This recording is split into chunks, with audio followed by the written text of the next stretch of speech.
நான் தமிழ்நாட்டிலேருந்து ஈரோட்லேருந்து வந்திருக்கேன். என்னை வந்து ஆறுமுகராஜன் ஒருத்தர் இன்ட்ரடியூஸ் பண்ணார் டூப்ளிகேட் ஹாஸ்பிட்டல் பற்றி. ஆக்சுவலாக அவருக்கு வந்து பேக் பெயின் இருந்துச்சு.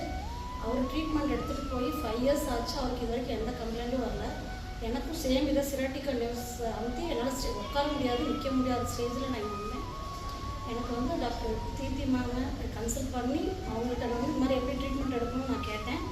அவங்க வந்து இங்கே வந்து நீங்கள் ஸ்டே பண்ணி ட்ரீட்மெண்ட் எடுத்தால் 21 டேஸ் ட்ரீட்மெண்ட் எடுத்தால் நல்லாயிருக்குன்னு சொன்னாங்க. நான் அதனால் இங்கே வந்து ட்ரீட்மெண்ட் எடுக்க வந்தேன்.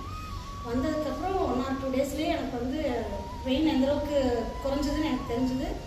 அப்புறம் தெரபிஸ்ட்டும் எனக்கு நல்லா பண்ணாங்க. இங்கே எல்லாமே ஓகேவாக இருக்குது.